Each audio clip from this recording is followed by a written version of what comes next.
Hey guys, I'm MC Lively, the liveliest man alive, and I am on People.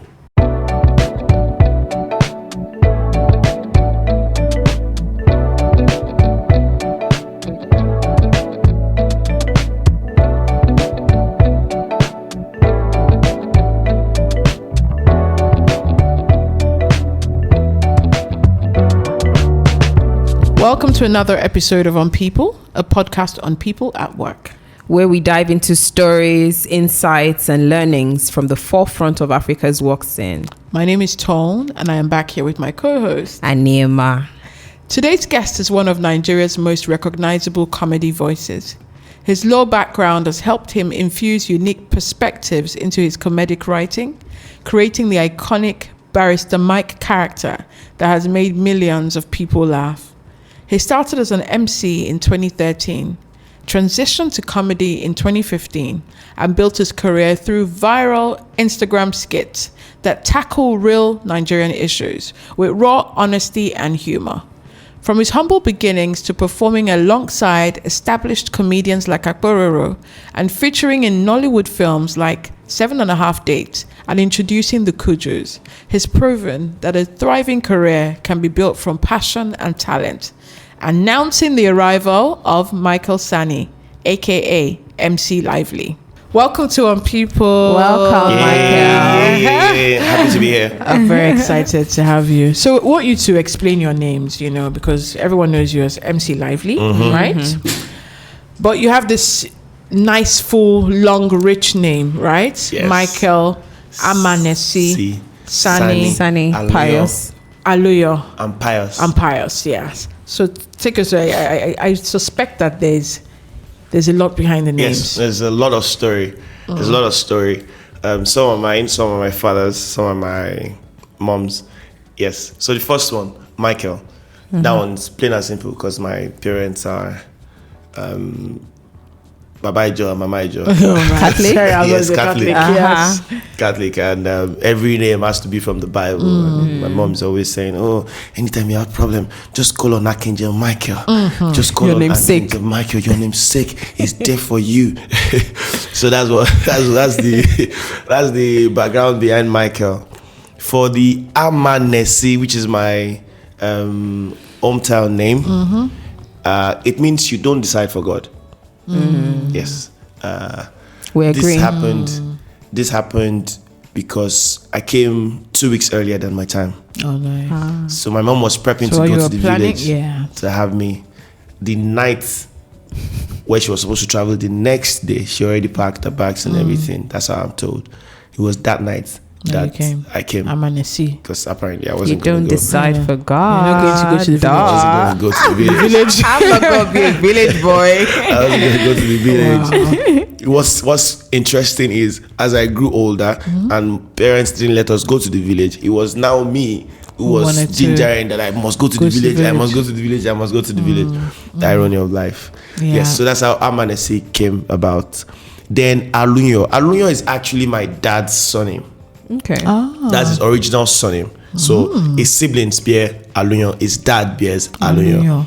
But sometime in the 70s or 60s thereabout, where he was trying to study, it was really hard for him to go to school, and his father said he must go to school, but he really couldn't afford it. So he sent him to a family member in the north. Okay. Now, in the process of writing exams, you know how crazy things were then. So I think he had to change his name to an Hausa name to write Waek. And that's how Sani came about. Sani. Till date. Oh, wow. That's why I started bearing Sani. So that's 4 of 4. The final one, Pius. I said I grew up Catholic. So it was my confirmation. We were doing confirmation, and apparently father said that we had a choice to choose a name. And back in the day, I was feeling really pious. I was feeling really pious. So I'm like, okay, I'm definitely going to choose Pius. Pius, wow. That's how Pius came about. So Michael Amanesi. Yes. Pius. Sani. Aluyo. Those are my names. Wow. That's amazing. I like the story. And the fact that you even know the story. Yeah. And you hold it so close to your your chest is good.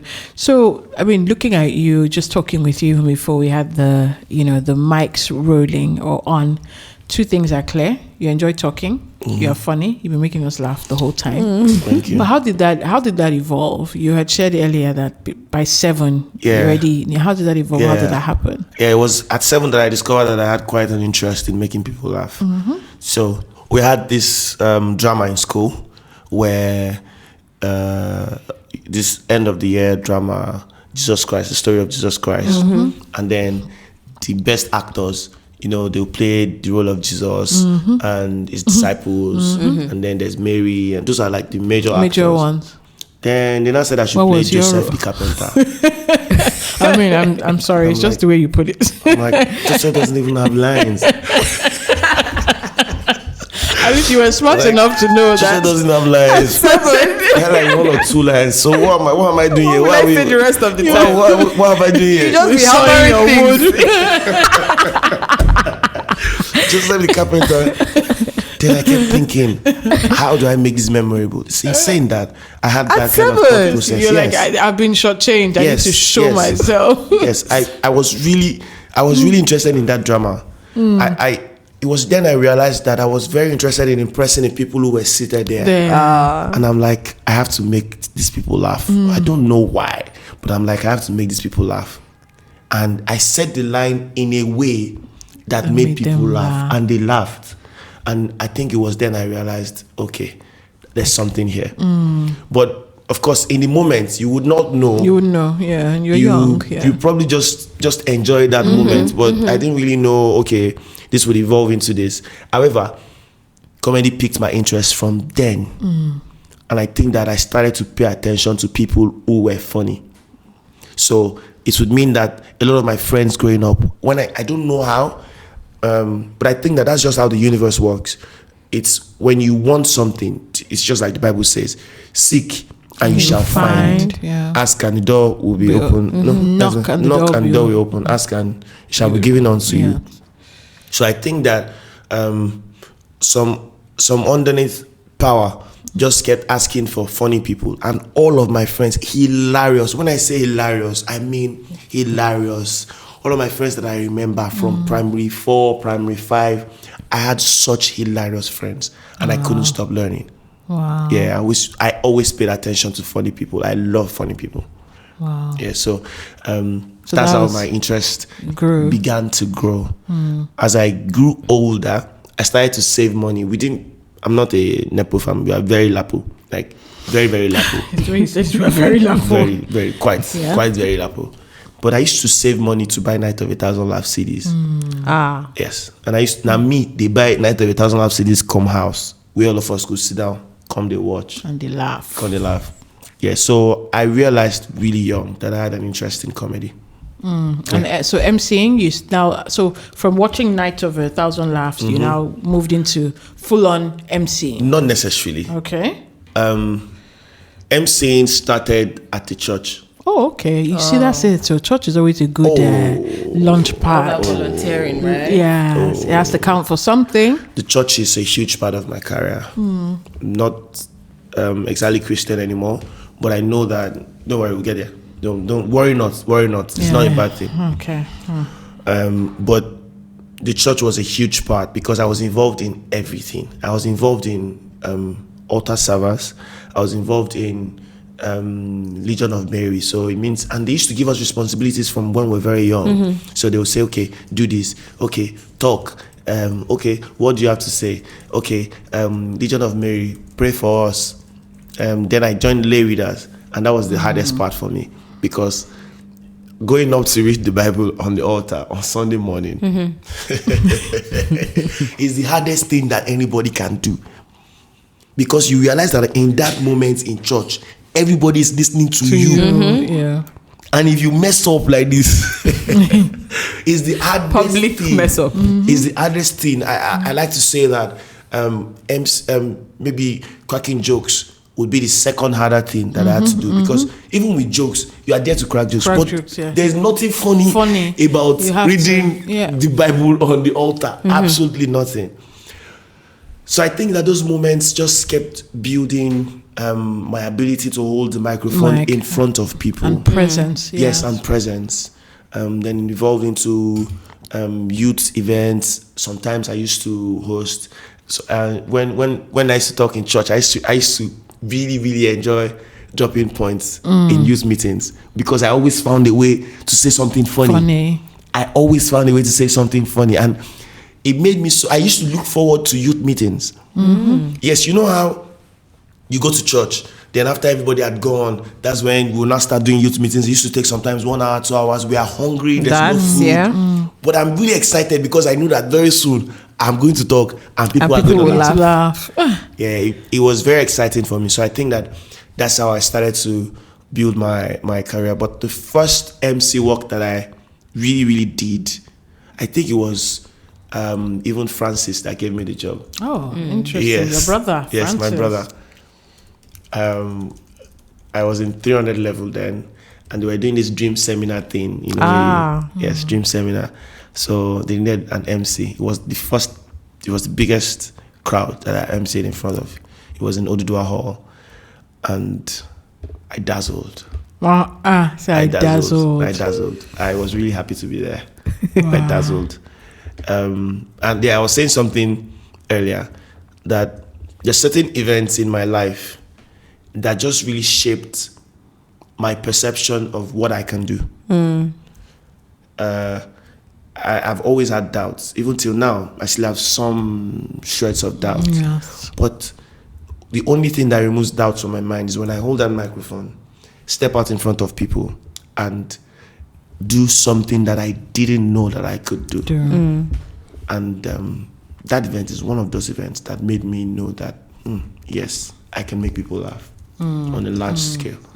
Yeah, so on a large 300 scale. level OAU was when I remember I started to MC unofficially, because they weren't paying me then. They were paying me in punch and donuts. I like that. I like the way you even said, because you're doing something that you didn't know you could do, is what will remove doubts. Because a lot of people go through it, like they'll tell you, oh, I have imposter syndrome, or I'm not sure I can, that whole fear of I can't do this. But really the only way you can get past it is to do. Is to do. And as you continue to do, then the doubt starts to reduce. fizzle out. They may never fully go away 100%, but you will go in there knowing that I have a history of even performing in spite of these doubts. So, I'm going ahead regardless. And you just speaking about, being dedicated to your craft. I think I know why reading in church was the hardest thing for you.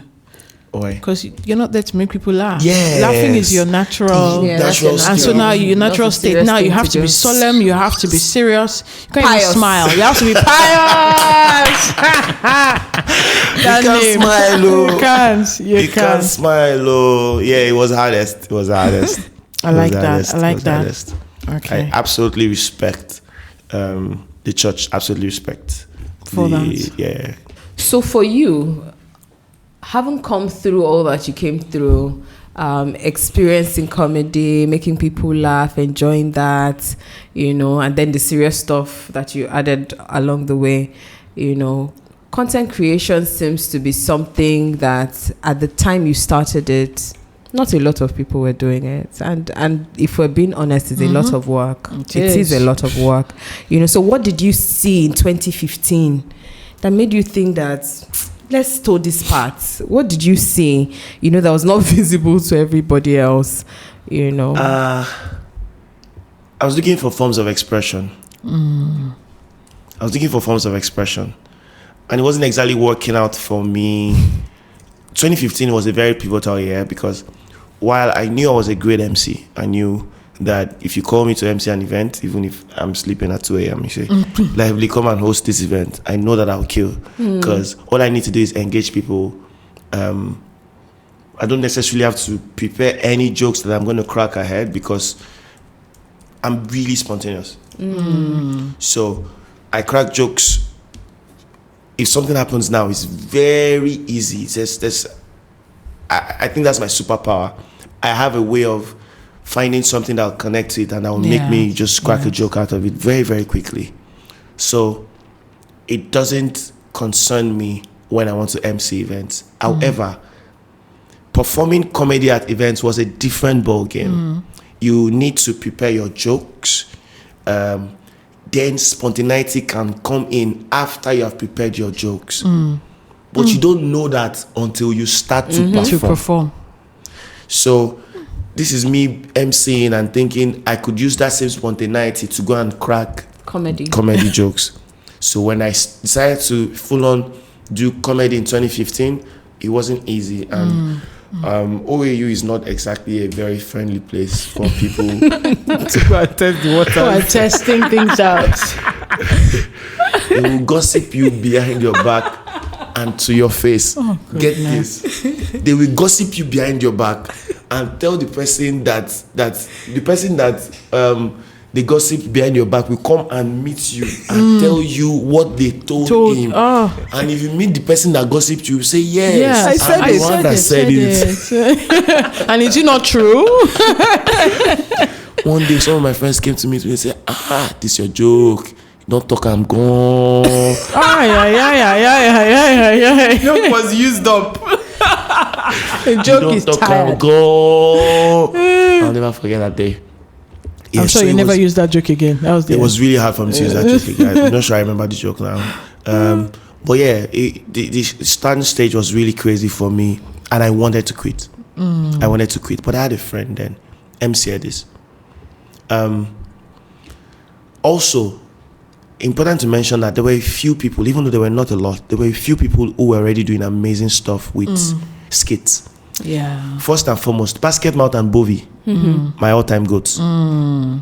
They had started veering into skits as early as 2012, 2013. Okay. And these were stand-up kings. Yeah. So for stand-up kings to start doing skits as early as 2012, 2013, you understand there's something there. Then Chris Clown also started around that time too. And so this is my friend MC Edis. He kept encouraging me that I should not stop. That okay, let's shoot this content. So I'm not gonna lie. MC Edis is one of the greatest influences that I had in 2015 that made me focus on making skits. Skits at that time. So I used to shoot skits with him. Sometimes I used to enjoy myself. Other times not so much. But I remember the first ever skit that I did myself. And I remember that people liked it. I remember that my friends liked it. I mean, it was just like 100 views I had back then. But you see that 100 views. It was a big deal. It was Brown Tashi. That was the title of the skit. It was Brown Tashi. And I used an Adekule Gold song. Wow. Yeah, Brown Tashi. Yeah, so I remember very well how that came about. So that's when I started. But 2015, I had to take a break because I went to law school. Okay. So I went to law school for a year. But before I went to law school, that my friend convinced me to do a show. So before, I used to go and perform in other people's events. Okay. My friend convinced me that I should do a show that is my own. So I can tell my stories and do my thing my way. And your way. Yeah, and I did it. One Lounge, Best Friends. And it was good. Oh, wow. Yeah, it wasn't perfect, but it was good. It never is. It was then that Bovi had done this Wants to Be a Millionaire skit with AY. I don't know if you know that skit. I think I have. I think I've seen those. You know the skits. It was AY and Bovi. And Bovi had the shirt. He still had like the label on. Bovi is insane, by the way. Yes, yeah. So he still had the label on. And AY was asking him, he said, I think Bovi's, he didn't win one money. Then Bovi was like, you not go feel work, see the shirt. I just collect and come here. I go still go return. I'm saying, you no go give me this money, now lie. So me and my friend MC Rio sort of did like that Wants to Be a Millionaire thing as part of the content of the show, and people really loved it. Yeah, so that just gave me a bit more confidence.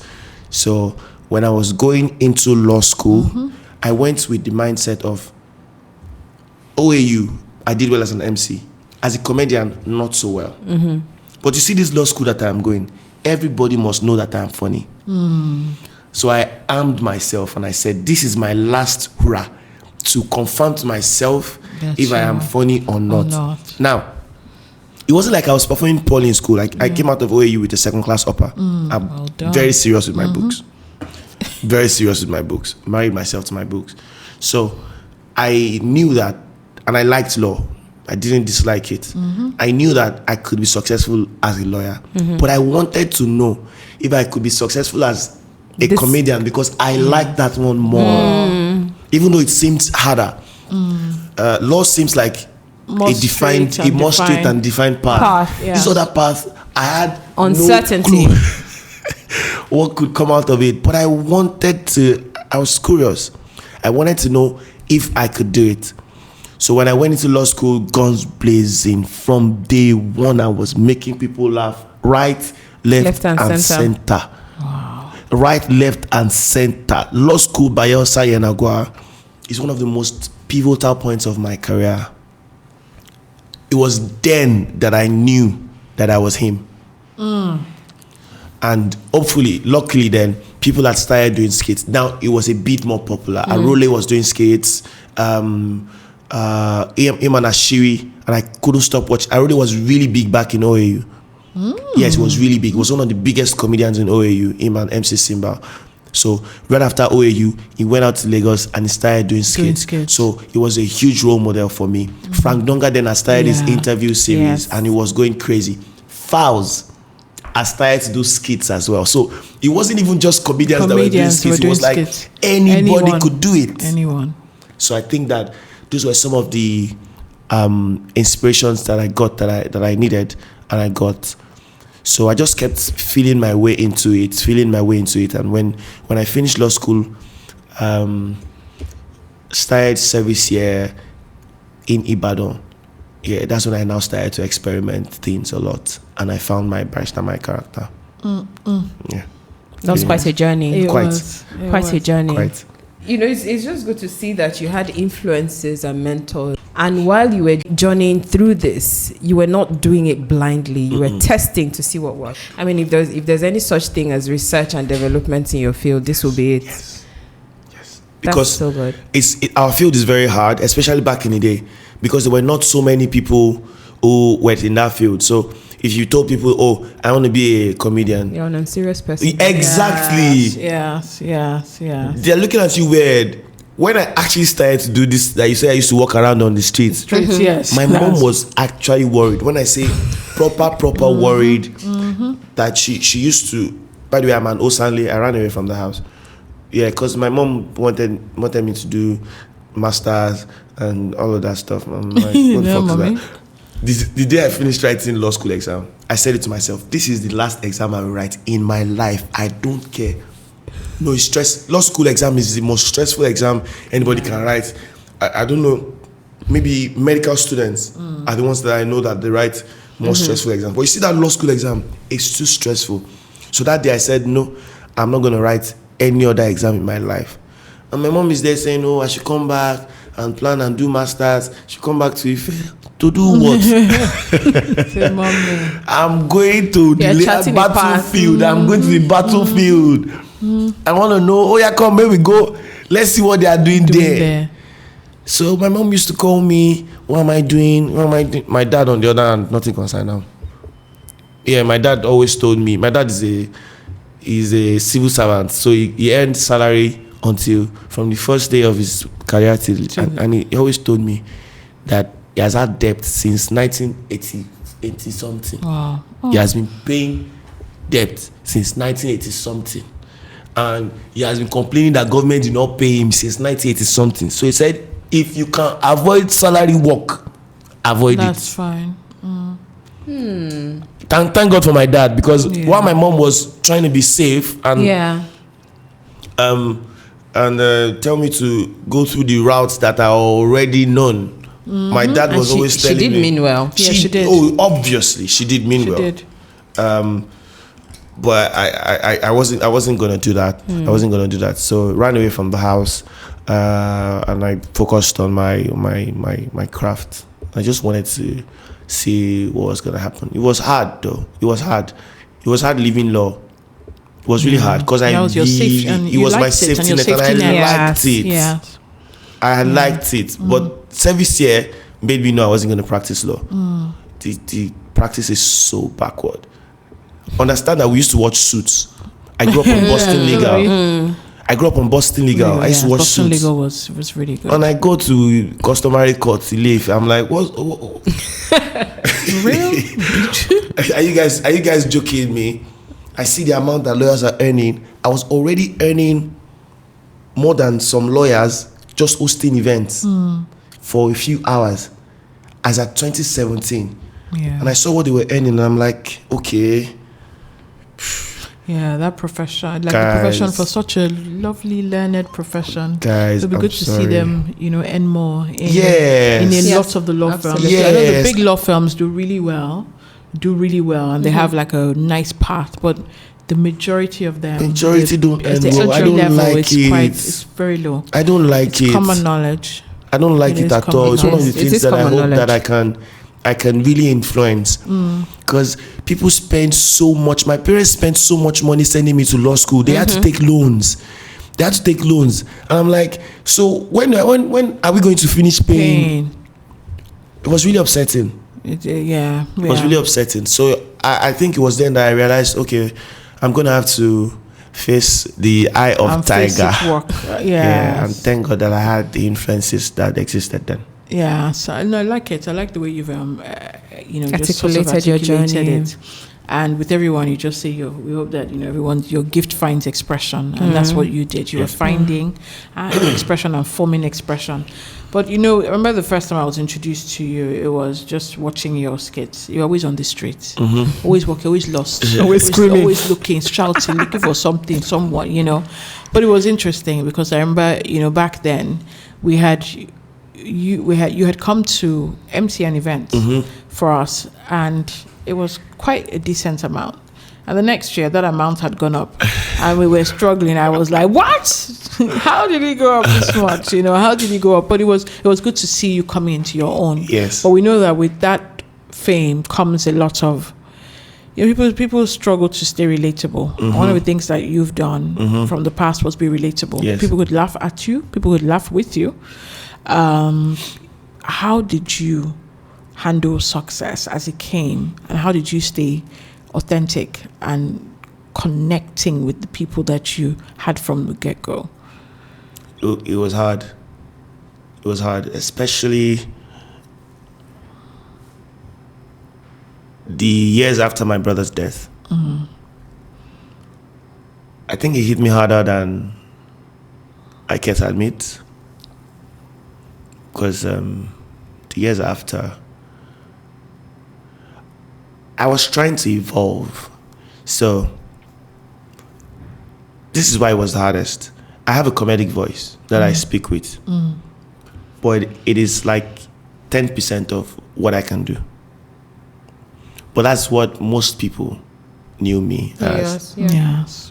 So it was really hard for me to tell people that, okay, guys, I can do something else. So each time I tried, they kept telling me, please, can you just go back to Barrister Mike? Please, can you just go back to Barrister Mike? And I used to listen to people a lot then. So I doubled down, until it got to a point I wasn't enjoying it anymore. For various reasons. I just didn't want to go about on the streets shouting. I was tired. I'm not even gonna lie. I was tired of just going about and just shouting. And every role that they gave me in the movies, It looked like that one. It looked like Barrister exactly Mike. that role. Just come and shout. Just come and do this. 'Cause I felt like I wasn't expressing enough, and it was hard for me to stay relevant because it was that my comedic voice that I used to express my thoughts on societal issues. So it would mean that when I stopped carrying the bag on the street, it was harder for me to connect to those people who knew me for complaining about Nigeria. And a lot of people just kept telling me years after, why aren't you doing that your Barrister Mike skit again? Oh, we love that your Barrister Mike. Oh, is that the one that I like? And it really used to hurt me because this was me trying to find my other forms of expression. Same me who found Barrister Mike through trying to find expression. And discover, yes. Same me is now still trying to evolve into something else. Maybe not to completely stop, but also to let people know that I can do other stuff. And it was really hard. And I don't even think that I solved it until very recently. When I say very recently, I mean like 1 or 2 months ago. Yeah, it was only 1 or 2 months ago that I finally solved the balance between Barrister Mike and MC Lively. Because they're 2 different people. Yes, MC Lively is all the encompassing. The guy who can speak good English, the guy who can come to your events and host, the guy who can come to your podcast, the guy who can act serious films. But Barrister Mike is the clown. And the guy who stays relatable, comments on societal issues, etc. So it was very hard for me to marry both characters. Also, the first character wasn't really making me money. Because I kept talking about government. And brands don't want you to insult the government. Of course, yeah. So brands, first things that they will tell you is, in this our campaign, please, we don't want you to do anything about the government. But it's the government that is giving me the likes and the clicks and the whatever that I'm getting. So how do I transform? Then I moved to Barrister. So it wasn't even Barrister Mike initially, it was Agidi. I didn't even know Barrister Mike initially. It was just Agidi. They just, please sir, can you tell us something? Please sir. Yes. But sometime in 2019, I now switched it to Barrister Mike. So the way Barrister Mike came about is, I'm a barrister, my name is Michael. Pretty much. That's it. That's how Barrister Mike came about. And I was being a barrister. The only difference is I didn't do barrister skits because they warned us in law school. Really? Yes, they warned us that if we do anything that brings mockery to The profession. yes, they will strike our name off. Yeah. And I took them very seriously.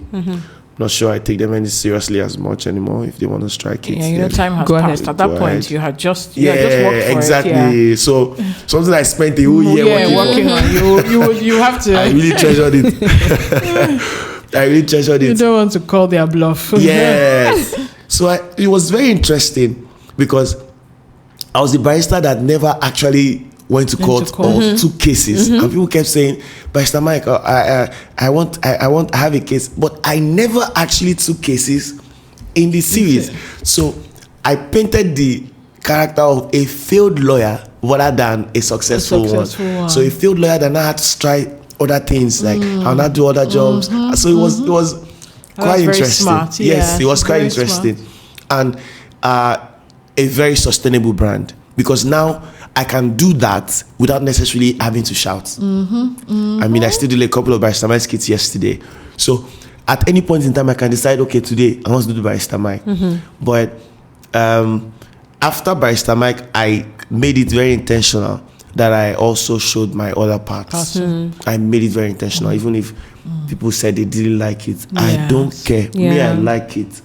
And yes, work slowed down for a bit because of that. Because when people are used to something and you don't do it for a while, they are not quite sure. They just pause to watch. Yeah, work slowed down for quite a while.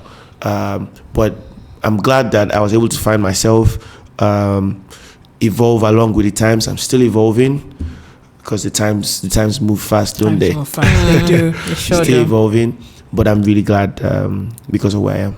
You know, you said something important. It's almost like, I'm paraphrasing now, but the same people who liked you when you stumbled on something new are the same people who don't really want you to evolve. Past that new.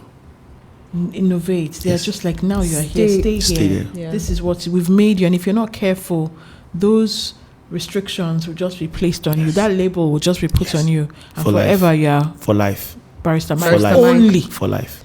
MC Lively gone. For right? life. You know, for life. For life. I didn't want to do it. It can be I didn't wanna scary. do You it. have to be sensitive. You have to. And be brave like you and say, Yes, no silence. disrespect. Yeah. No disrespect.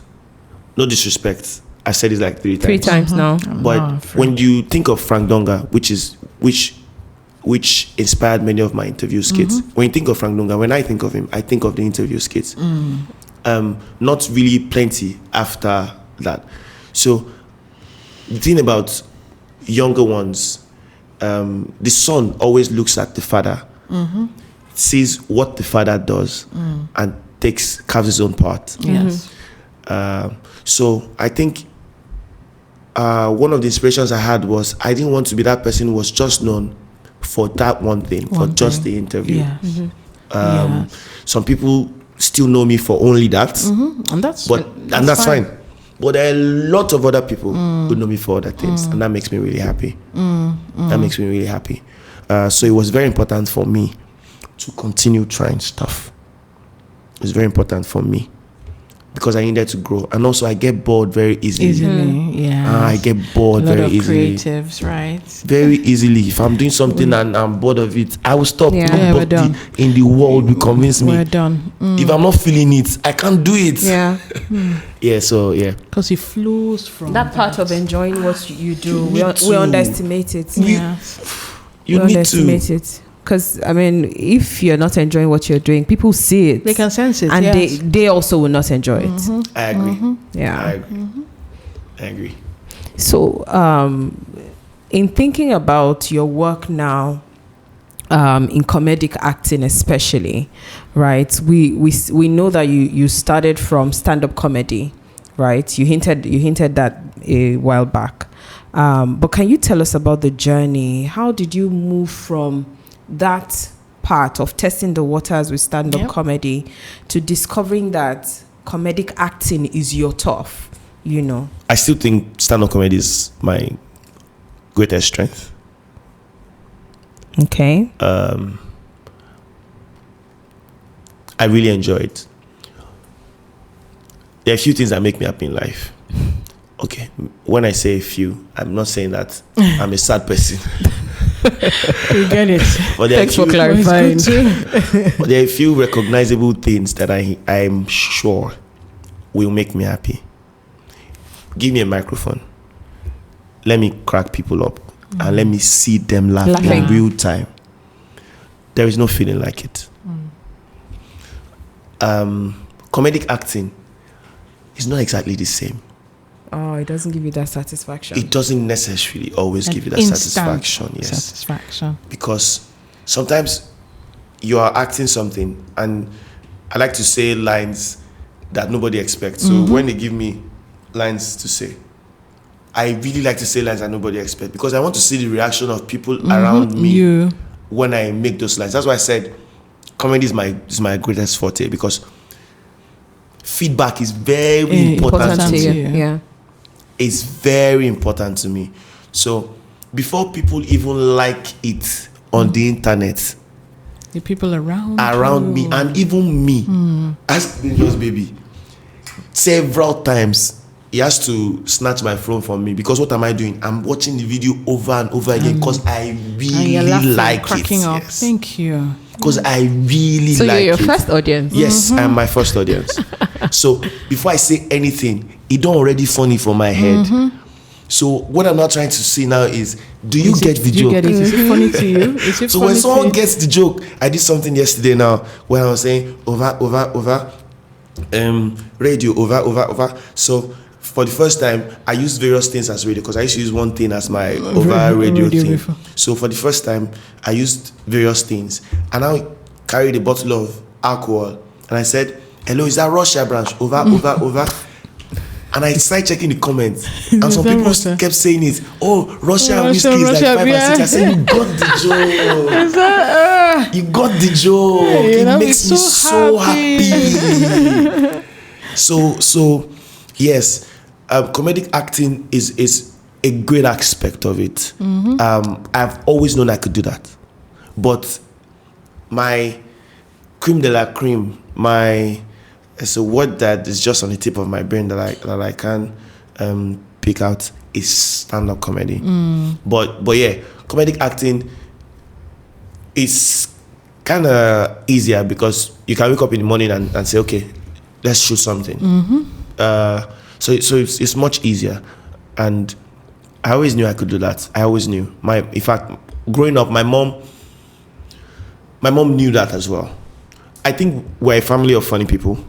It was me that decided I wanted to carry the torch Yes, but I And think get we're paid funny. for it. Yes. I think we're a family of funny people, and we used to just sit down and laugh and crack jokes. And my mom used to say, "This boy, I'll go and carry you to Kola Oyewo." I don't know if you know Kola Oyewo. Yes, we do. So- Yes, I do. Not lecturer? No. He's a Nollywood actor. Nollywood. Okay. That, Yes, I yes, wasn't sure. veteran. Yeah. And apparently he used to be in our church. So she used to think that I'm going to do drama.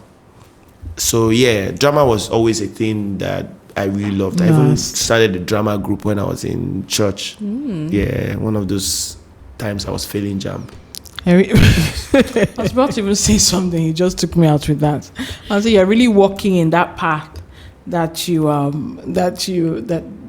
already exhibit, right? Yes. You know, so you didn't go far from 7. From very young, I did it all. I knew what I wanted to do. I knew that talking was involved. I always knew that talking was involved in what I was going to do. So I was walking that path and just trying to experience every form of it. Yeah. So when you look at your acting journey, you know, what would you say was the film that was a real turning point for you? Introducing the Kudus. Yes, announcing the arrival of Otumba. I watched it and I had to call your brother and say, what is this? What is this? What is this? But it was funny. I'll never forget that set. I really enjoyed it. I enjoyed working with the people in that film. I was going to say there were some classic people there, right? They were so good. So the jokes were rolling off my tongues because they were so good. When you're in commune with people who exhibit greatness, it challenges you to also take yourself to the next level. So it was just rolling off. I'll never forget when I thought of announcing. It wasn't in the script. It wasn't in the script. They just said that I am a chauffeur, and it was a very. The first scene was a lot of rancor. And I was this guy's chauffeur, but Auntie B, Biodu Stevens, one of the greatest directors I've ever worked with, she lets you express as a creative. Auntie B says, what I want you to do, you're like a chauffeur, do you understand? So, but you're also like a security guard. I say, say no more. Say less. I say, say no more. So I remember outside my Camry muzzle then thinking, how do I introduce myself? And I think that it was DME. I think it was DME who I had spoken to earlier. He was just telling me about how there was this film he was doing that he found one line that he used and he kept saying it and people liked it. So I was like, what will I say? That's why I just entered. Announcing the arrival of Otumba. Money bag. Oh my God. Money stop nonsense. She loved it. My director loved it. So much. I said it. She loved it so much. She said, this thing, you will continue saying it too. And so one of the things I remember that I said, it was in the church. Yes. And I remember. And everybody's like, bro, we're in church. Yeah. I absolutely loved that set. There's a lot of scenes that didn't come out. I'm sure I can imagine with movies. There's always. There's a lot of scenes that didn't come out. It would be nice if they could show us deleted scenes at the end of every movie. It would be very nice, right? So that at least you see it for like 30 minutes. You add to the length very of nice. the movie. Very, very nice. Yeah, so that film for me, one of the best films, one of my best performances. And I've done a lot of other films that I really, anytime I'm on set, I always get compliments. Every single time. It's just one or two films that I didn't enjoy my performance in. One, two. Okay. Nice. Now that we've gotten into the Nigerian media, starting with introducing the Kujus, right? So the Nigerian media scene is evolving, right? It's constantly changing and moving in a certain direction. We have more people doing comedy skits, by the way, and scenes. Some of them noisemakers, some of them sense makers. But what separates them? I mean, it's art. I don't have a problem with the fact that there are many people. you know how I mentioned that back in the day, like in 2017, and even when we're much younger, and you are they ask you, what do you want to be as an adult? And you know deep down what you want to be, but you can't say because there are not a lot of role models who do that thing that you do. The great thing about art and comedy skits, content creation now is there are a lot of role models. Yeah. And it is good for young ones because young ones now see a lot of legal things that they can do and make it from. So it's okay if they are making noise. I mean, I would consider myself when I started out, I used to make sense, but I was also making noise. So they can make noise for starters, It's okay. I mean, we're all trying to feel. We're all trying to feel our way. I saw someone's skits today. I've known him for about 4 or 5 years, and I've not watched him in like 2 years. And I saw a couple of his skits today, and they were amazing. I wasn't even following him before, and I just followed him this morning. And I just saw some of the skits that he had done recently, and I'm like, oh, he has really gotten good. Yes. So you see, he used to work with Desni. You know Desni, yes? No. Desni. That's one of the hottest content creators in Nigeria at the moment. Desni. Desni? Dig him up. Okay, Nana saved us. Nana Desni. Yeah. Dig him up. Oof, it's really good. It's really good. So this guy, they used to work together when they started out. So Desni was the funnier guy. Did you understand? So Desni definitely did it on and went crazy. So I had not even seen this guy in a while. Then I saw him this morning and I'm like, wow, he has really improved. So yes, the people by themselves will separate the shaft from what's real. The sky is wide for everybody to fly. I encourage as many people as want to to go into content creation because there is so much that we can do. There is so much that we can do. So even me personally, I wasn't exactly sure my approach to this thing for a while. That's why there's so many things that I've had in my mind. My projects that I've not done. So many. Yeah, that's it. Ideas are always so many. There's one of them that I finally just launched 2 days ago. I like to do commentary. So I started doing, this is my over thing. So I started doing football commentary a few months ago. People are really loving it. They will. Then I started to do music commentary. And the first video that I did, it went crazy. And people are like, wow, you should do this more. Oh, wow, I've had this in plan for 2 or 3 years. Yes. It's only recently that I began to understand that there are a few things that I really like in life. Football, comedy, music, and religion. So I understand now that the way to enjoy my craft and deliver is talk about these things that I really truly enjoy. Mm. And this is something that I figured out 7 or 8 years after being in the industry. So there is no school for content creation. We literally have to learn on the job. So that's why I encourage people to express. If people say that you are doing rubbish, do the rubbish until you do sense. Like that, as long as sense comes through, right? Do the rubbish until you do sense. Right. I mean, so, we look at this shift. So with all these shifts and the fact that you've said, the sky is big enough for everyone, what is exciting you about the future of football. Content, of media? Okay. You mean generally? Generally, with what you do. What is exciting me? I think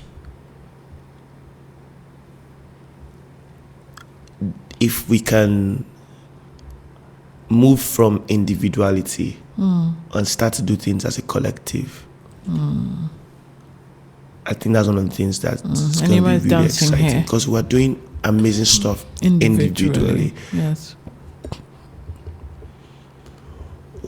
I don't think we exactly have a collaboration culture in Nigeria. Generally, across board. Africa. You can even call it Africa, yes, because there's no reason why Africa shouldn't be more connected than it is. Yeah, of course. That's a solid point. There's no reason why I shouldn't be able to travel to Ghana. It's 25 minutes away by air. There's no reason why I shouldn't be able to go there for a weekend at a very low cost. There is no reason why. So I think that collaboration is one of the things that would excite me when we get the hang of it. I think we're getting there. It's not easy because it's not something that we're used to. It's not something having to relearn it. Yes, we're having to relearn it. It's not something that was hammered into our heads growing up. It was always about your individual and competition. Yes, and competition. Must come first. You can't come last. So it's when you grow up that you understand there is no first place. There's no first two. And there are no two heads after all. There is no first place in life. Except person who want first go die. And I don't nobody is fighting for that one. Do you want to die? You say no. So there's no first place.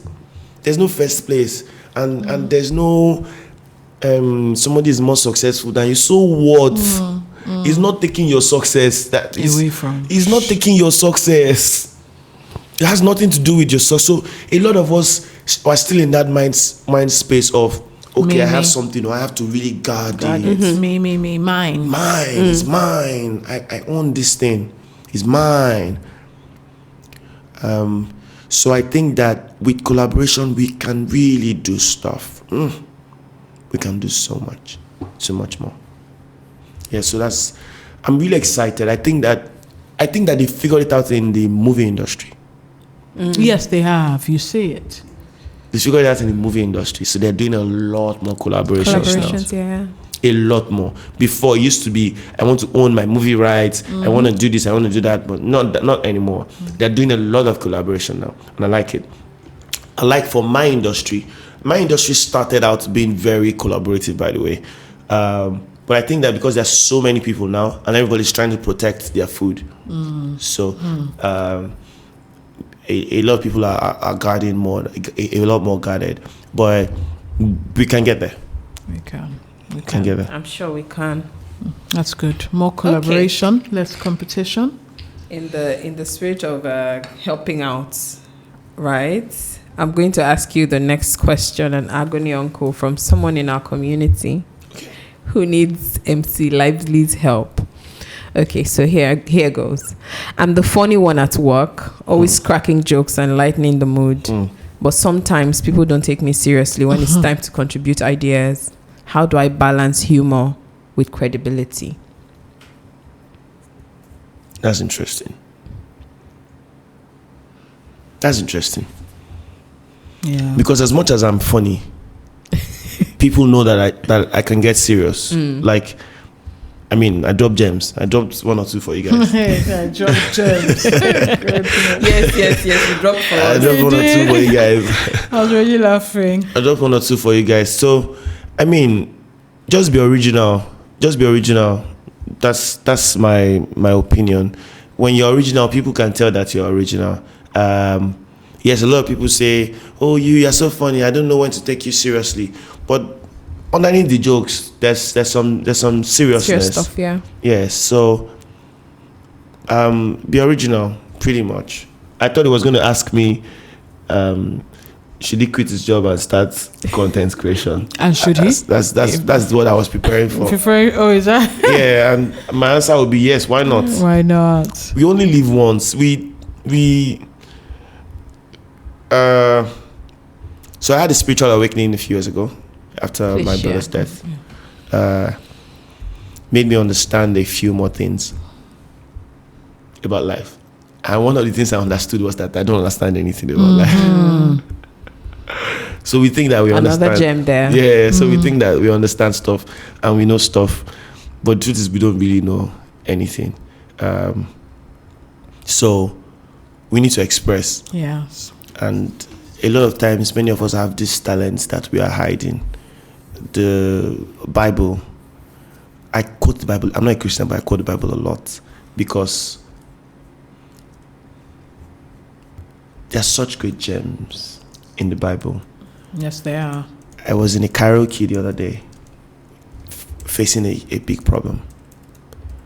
just a few days ago. It's like 3-4 days ago. And something really heavy on my mind. Really heavy. And they were doing like a trivia type thing where they'll show pictures and you have to guess what it is. And then they showed one. It was Jesus.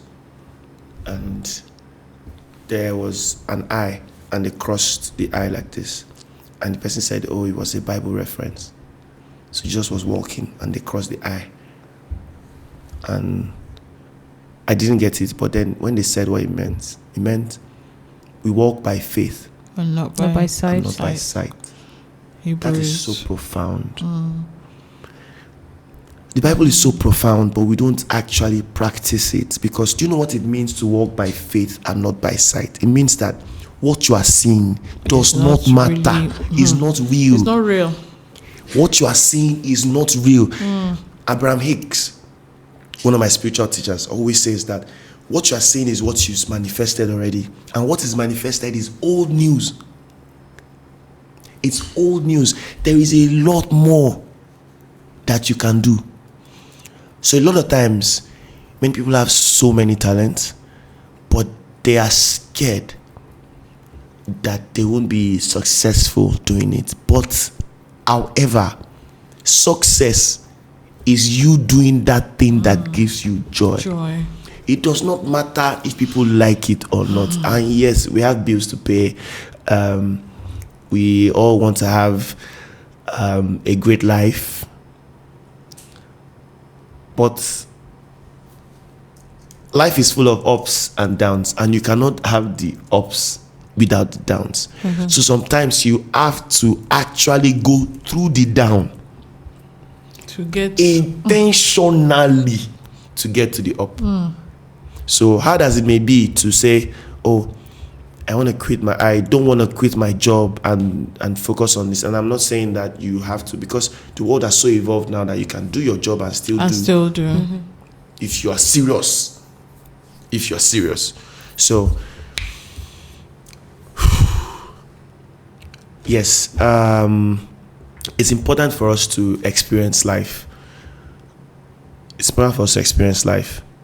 And I also want to drop something that when someone asked me this exact question about whether they should quit their job in a conference a few months ago, I asked the person, which is more important to you, the destination or the journey? And most people responded, destination. And then I asked them, what's the destination? Nobody They don't knows. know. The only thing you know is the journey. So take the journey. It would seem to me that you're talking to us about your work, but you're also talking to us about life. But it's connected. It is. It's supposed to be. It's all connected. But how many people see the connection? They don't want to see it. It's all Yes. connected. It's all connected.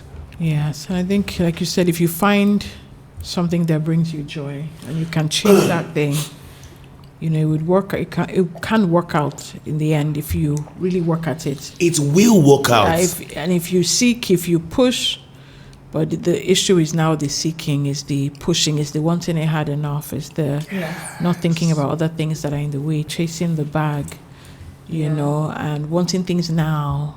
There's so many things that come especially that thing you just said, now. Now. You want it now. Being able to delay gratification. I want my Range Rover today. No. I want my Lamborghini. Oh, Messi is driving a Lamborghini. I want my own today. Yeah, so That's I like it. So as we wrap up, all right. MC lively, or as Francis says, lively. As we wrap up, we do this thing where we say it's one thing. You have to share one book, one movie, one song. It can be from any era, any time of your life, or just something that really hit you or impacted your life in a way that was so profound. So we'll do song. There's a lot though. There's a lot of songs though. So what's the context? The song that really shaped my life? Yes, or a song that you like. There's really no context. You can just pick it from any time. And I'm gonna have to say Two-Face. Two-Face, Outside. Every time I go outside and I see the things outside, you always have to close my eyes and visualize what it feels like to be living in paradise. But when I stay inside with you and I look into your eyes, I never have to close my eyes and visualize what it feels like to be living in paradise. Two-Face. Such lyrics. I know, right? Then the book, I don't know why I keep forgetting, but I'm just going to give you Malcolm Gladwell. Okay. 10,000 hours. 10,000 hours. The Outliers. The Outliers. Yes. The Outliers. That's not the book I want to tell you guys about, though. There's a book that I experienced last year. I don't know. I have it. It's about habits. The Power of Habits? Or Is that the Atomic title? Habits? Atomic Habits. Oh. And it's good, you. In a way, both books They're are connected. related. Yeah. They are related. Yeah. I have Yes. both. In a way, both books are related. Just checking. Then for movie, this movie shaped how I see comedy. The gods must be crazy. Yeah. That's Oluroche. No. Who's that? That's a book. I'm That's talking about the movie. The movie. Okay, sorry. The movie of the Bushman. Yeah, that's on the bottle for the first time. So I rewatched the movie again like last month, and I'm like, what? They made that movie in the 70s. Do you understand how profound the makers of that movie? If you see it again, you understand. We watched it as kids. So when some of these movies, when you watch them back as an adult, you're like, I'm having goosebumps talking about the film now. It's not just hilarious. It's how profound it is by showing you life from the perspective of someone who has never experienced something before, and just not far from that, there are some people who have a completely different experience. And they are both humans. Yeah. They are both humans, but the gulf of knowledge and experience is so Wide apart. Yeah. So wide. It is. It's insane. Yeah, so very goated movie. Wow. Goated song, goated books. Wow. So Atomic Habits. Yes, the Outliers. Outside. Okay, Atomic Habits, Outliers. The Outliers, yes. Then Outside by Two-Face. And then the gods must be crazy. Wow. Thank you for sharing your one thing with us. Thank you. Lively. And thank you most importantly for even coming today. We've really enjoyed it. We've really enjoyed the Really conversation. enjoyed We're it. hoping to laugh a lot, but we got laughter and we also got life as You well. didn't tell me what you wanted. If you told me in the beginning you wanted laughter, We just be wanted laughing. you to be you. Just yes, and that's what we got. Apart from laughter, we wanted to know you. Yes. And I think this helped us know you. A lot of people know you behind the microphone, Yes. but this is you. yeah. Yes, I mean, yeah. I like to talk about me a lot. Yeah, And that's I good. like to make people laugh as well. But yeah, when I want to talk serious, sometimes laughs no day. Laugh no day. But I still give you guys. Yeah, we did. Now we I laughed. do Now we three laughed. jokes. Yes, now we Count laughed. it. He said he counted. He said I gave it to you. He said I counted it. I Three counted jokes. it. We Okay. laughed. Thank you so much, My pleasure. MC Lively, It's for been- joining us here. it's on been fun. People. We've had such a blast. Just Such a blast I think indeed. this is the first season we're having two brothers. Yeah. Oh, interesting. How amazing. Amazing. How And he amazing. mentioned Outliers. Did he? He introduced it to he me. mentioned The Alchemist. Oh, he mentioned The Alchemist. But the Outliers. Are you about to change your mind? No, I'm Can't not changing change my it. mind, but I'm It's not gone. that goated. Otilo. But thank you. My pleasure. So amazing My to pleasure, see two my boys, pleasure. one mom, one dad. Interesting. They've done well. Yes, Yeah, yes, yeah. indeed they did.